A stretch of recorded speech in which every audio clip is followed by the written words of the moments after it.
Hi everyone, this is Yusuf. NEET 2025 का all India 319, साथ में एम्स भुवनेश्वर का फर्स्ट ईयर MBBS स्टूडेंट। और आज की वीडियो में मैं अपना बायोलॉजी का स्ट्रैटेजी आप लोगों के साथ शेयर करने वाला हूँ। तो बिना टाइम ख़राब के सीधा टॉपिक में आता हूँ। एक सेकंड मैं पेन ले लूँ अपना। पेन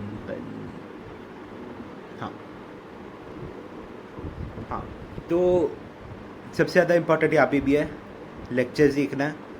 अपना नोट्स ऑप्शनल है, अगर बना रहे हो तो अच्छा है, क्योंकि अगर अपने नोट्स बना रहे हो, अपने डायग्राम्स बना रहे हो, तो उससे अपने दिमाग में वो बैठ सा जाता है और वो अच्छे से फिर क्लैरिफाई हो जाता है। वरना ऑप्शनल है, कुछ लोग NCERT के ऊपर डायरेक्ट लिख लेते तो उतना कुछ फ़र्क पड़ता है नहीं। अगर बना रहे हो तो इट्स गुड। लेक्चर्स देखो, लेक्चर्स के बाद इंस्टेंटली NCERT करो। NCERT से और ज़्यादा कॉन्सेप्ट्स क्लैरिफाई होता है। कभी कभी NCERT में भी कुछ हिडन चीज़ें होता है, वो लेक्चर्स के थ्रू मतलब मिक्स एंड मैच करके समझ में आ जाता है। और NCERT एक्चुअली में नीट में सफिशेंट नहीं है। NCERT is a part of the syllabus, लेकिन एग्जैक्टली जो पूछा जा मतलब 80% क्वेश्चन लेट्स से NCERT से आता है, और बाकी का जो थोड़ा सा रहता है वो बाहर से भी क्वेश्चन आ जाता है। एक सेकंड में एक्स्ट्रा ग्राफ से समझाता हूँ। हाँ, तो लेट्स से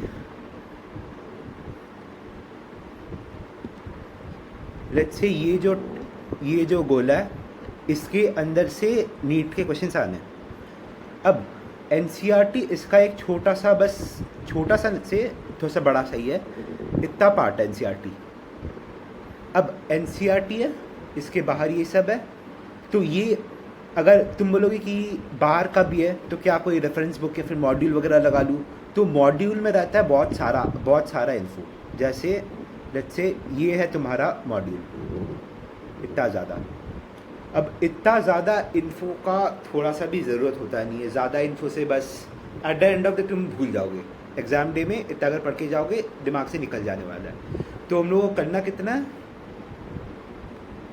ये जो लाल गोले के बीच में जहाँ से क्वेश्चंस आते हैं, मतलब NCERT प्लस बाहर से थोड़ा बहुत जहाँ से जैसे PYQs हो गया, और जो टीचर्स के नोट्स में रहता है। अब कोई भी एक्सपीरियंस टीचर होगा, उसको पता होता है कि क्या क्या आने वाला है, क्या क्या नहीं आने वाला है। So he can guide you on that. So फिर से इधर पे आता हूँ। हाँ, तो लेक्चर्स हो गया, उसके बाद NCERT कर लिए।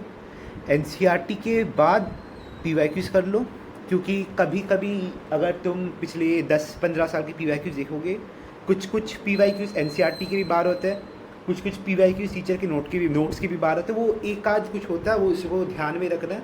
अलग से चाहो तो लिख सकते हो शॉर्ट में कि ऐसा कुछ है, क्योंकि वो रिपीट होता रहता है अगले साल में। PYQs हो गया, उसके बाद जो टीचर के नोट्स है वो रिवाइज़ कर लो, NCERT को रिवाइज़ कर लो, बहुत ज़्यादा इंपॉर्टेंट है। मल्टीपल रिविजन रखते हैं एक्चुअली ये सब का। उसके बाद DPPs मिल जाए, कहीं से भी मॉड्यूल्स मिल जाए। मॉड्यूल्स का थ्योरी नहीं करना, बस बैक में जो सारे क्वेश्चंस रहते हैं वो सारा सॉल्व कर लो। और ये रेफरेंस बुक है, ये नहीं करना। मॉड्यूल्स का थ्योरी पोर्शन नहीं करना। मॉड्यूल्स का क्वेश्चंस जो रहते हैं वो MCQ रहते हैं, वो सारा करना है। ये सब रेफ़र सिर्फ तब कर सकते हो अगर कोई पॉइंट में डाउट है कि ठीक से लेक्चर में भी समझ में नहीं आया, NCERT में भी ठीक से समझ में नहीं आ रहा है क्या है। सिर्फ उसी पॉइंट के लिए शॉर्ट में बस वो वाला पोर्शन गो थ्रू कर सकते हो मॉड्यूल से या रेफरेंस बुक से। वरना पूरा लाइन बाय लाइन ये सब करने का ज़रूरत है नहीं। इतना मतलब सफिशिएंट है लेक्चर्स और NCERT और ये सब मिला के। तो आगे बढ़ते हैं, कुछ जनरल क्वेरीज होता है वो डिस्कस कर लेता हूँ तुम लोगों से। हाँ, कितने क्वेश्चंस करो पर चैप्टर? क्या 100 सफिशिएंट है, या उससे 1000 करना है, या फिर कितना करना है, समझ में नहीं आ रहा है। आंसर इज़ गिनो मत।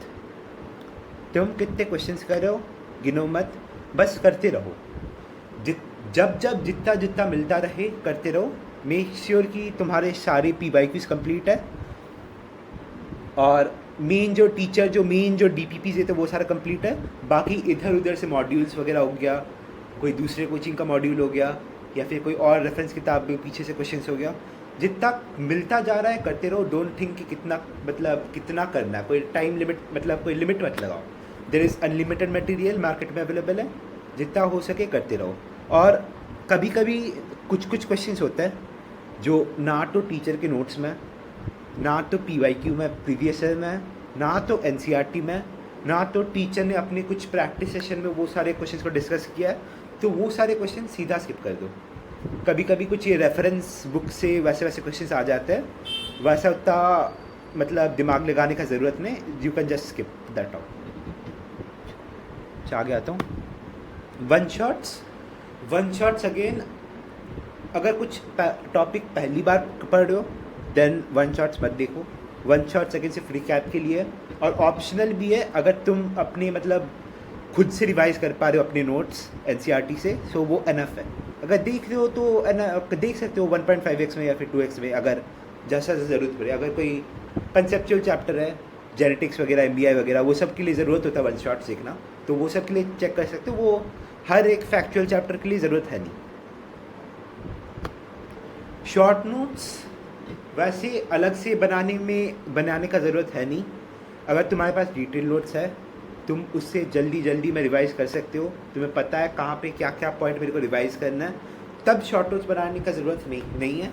अगर बना रहे हो फिर भी इट्स गुड, लेकिन ज़्यादा उसमें टाइम वेस्ट नहीं करना। शॉर्ट में वैसे जो पॉइंट्स में तुमको गलती हो रहा रिपीटेडली कि ये वाला फैक्ट मेरे को ध्यान हो ही नहीं रहा है, तो वो जगह में शॉर्ट नोट्स बना सकते हो। या फिर एक मिस्टेक कॉपी बना लो कि ये चीज़ है, ये क्वेश्चन मैं गलत कर रहा हूँ, ये टॉपिक के क्वेश्चन में गलत करो, ये मतलब वो कॉन्सेप्ट लिख लो वहाँ पे। फिर ये क्वेश्चन मैंने गलत किया था, उसका कॉन्सेप्ट लिख लो। ये PYQ मैंने गलत किया था, उसका कॉन्सेप्ट लिख लो। ये मतलब ऐसे एक अलग से कॉपी बना लो और उसको बार बार गो थ्रू करो जब तक वो क्वेश्चन अगर फिर से आ जाए उस टॉपिक से या उस कॉन्सेप्ट से, वो नेक्स्ट टाइम फिर से गलत नहीं होना चाहिए। अब ये तुम्हारा रिस्पॉन्सिबिलिटी है, तुम्हारे ऊपर ही। NCERT कितने रीडिंग्स मारूँ, गिनो मत। तुम चाहो तो 10-15 मार सकते हो। कभी कभी कुछ चैप्टर में 3-4 रीडिंग में भी काम हो सकता है। Don't count. जब जितना वक्त मिल रहा है, जब तक टॉपिक दिमाग में सेट ना हो जाए तब तक रीडिंग मारते रहो। जब तक तुम कोई पॉइंट्स भूल रहे हो या कुछ टेक्स्ट भूल रहे हो या फिर उसका कुछ कहीं पे मतलब दिमाग से उड़ जा रहा है, तब तक तुम NCERT का रीडिंग मारते रहो, उसको समझते रहो, मतलब डीकोड करते रहो कि ये एग्जैक्टली लाइन बाय लाइन रटना भी नहीं है। कुछ लाइन रटने की मतलब उसका डीकोड होना चाहिए कि ये लाइन कहना क्या चाहता है तुमसे, हर एक लाइन का, B it in the text में या फिगर में होता है। कभी कभी डायग्राम में कुछ इंपॉर्टेंट चीज़ छुपा हुआ रहता है, कभी कभी समरी कुछ चीज़ रहता है जो चैप्टर में नहीं है लेकिन समरी में छुपा हुआ है। कभी कभी वो ऑथर के पेज में छुपा हुआ रहता है, वो भी एक झलक मार लेना चाहिए। इस साल भी क्वेश्चन आता है वैसे। तो एग्जैक्ट वो कितना रीडिंग मारना वो उसको काउंट मत करो। जब तक तुम्हारे दिमाग में सेट ना हो जाए, जब तक तुम्हारे पास समय है, तब तक तुम रीडिंग मारते रहो, उसको समझते रहो, उसको सीखते रहो।